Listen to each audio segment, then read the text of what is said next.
he even took office, expressed his adoration for the basic Chinese communist dictatorship. He elsewhere expressed his admiration for Fidel Castro, whom he called a great revolutionary. Seeing this ideological bond, Beijing decided it had a friend and wanted to help the Prime Minister get elected. It interfered in 2 successive elections. The most recent election, intelligence confirms they wanted to see the Prime Minister win and defeat the Conservatives. They did this by intimidating the Chinese diaspora. People who had otherwise been going out to vote patriotically were told and indicated that they had to stay home and avoid voting. And we saw ridings with large Chinese populations had massive reductions in voter turnout.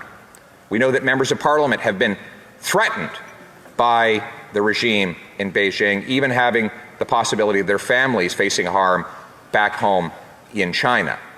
We know that the Prime Minister has been aware of many of these facts for a very long time and yet chose to do nothing. His defense is that he knew nothing.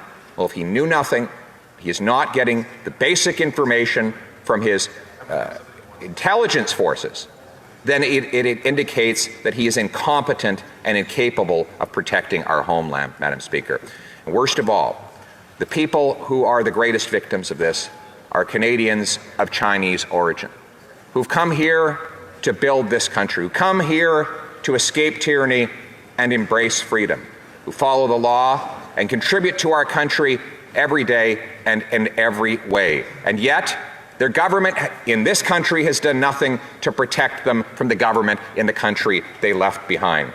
We have the stories told to members of parliament in our caucus who went on doorsteps during campaigns to meet people who were in tears, people who told them that they had to leave the doorstep and go to a faraway field somewhere with their phones left behind because they were worried they were being tracked by a foreign government, worried that their families could be harmed, worried that acts of intimidation or even violence could happen to them here on Canadian soil. And still, the government has not set up a foreign influence registry that could help us identify the thugs that carry out this intimidation. Still, this government has refused to bring in tougher laws to shut down all foreign-controlled police stations. And still, this Prime Minister has failed to call the public inquiry that is required. We call on the NDP to set a condition that if there is no public inquiry, that the NDP will break the coalition and stand up for Canada and Canadians for once.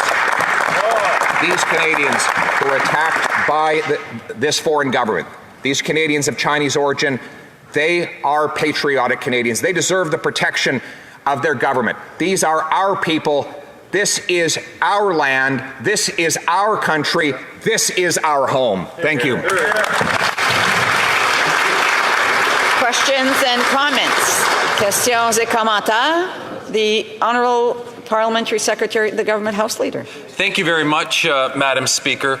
The Leader of the Opposition has said on a number of occasions that he doesn't want to receive and learn about the classified information because he doesn't want to be silenced. Yet he has members of his caucus, the member from Bruce Grey Owen Sound, for example, that has those security clearances, has received those briefings through NSICOP, and has participated in multiple debates in this House on foreign interference.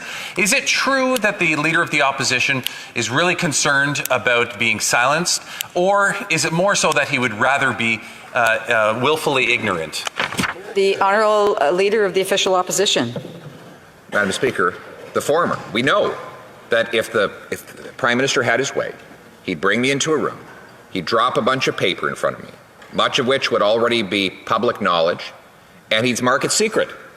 And then, if I went out in the world and spoke about similar subject matter, then he would say I violated the rules of national security. I know exactly what he's up to, and that is why I will continue to do my job, which is Leader of the Opposition, to hold him accountable. I will not be silenced. This is Canada, and in Canada we have the freedom of expression. Thank you. Questions and comments. The Honourable Member for New Westminster Burnaby. Thank you very much, Madam Speaker. We just had the member from Vancouver East, who's had a confidential security briefing, speaking very passionately, and she's brought forth this motion that we are debating today. We have the Leader of the Official Opposition pretending that somehow having access to that confidential material will muzzle him. How is it that the member from Vancouver East can speak so passionately, can bring forward this motion when she's had a security briefing, and how could the Leader of the Official Opposition ever pretend the contrary? The Honourable Leader of the Official Opposition. Madam Speaker, we know, as I said moments ago, what the Prime Minister's plan is. He wants to mark secret things that would otherwise be publicly debatable, put things that would be in a gray area under the secrecy of the state, and then put them before me to prevent me from speaking publicly about. We know that's exactly his plan. As for the NDP, we want to know their plan. Are they going to continue to protect the Liberals? Are they going to continue to work for the Liberal Party instead of working for their own constituents? They put on a big show in here. We've already passed a motion like this, by the way. The government didn't do anything because the NDP kept them in power. And back in committee, they do exactly the same thing. They speak, they go to hold press conferences and act all tough. Back in committee, all they do is give all the procedural support necessary for the Prime Minister to cover it up again and again and again.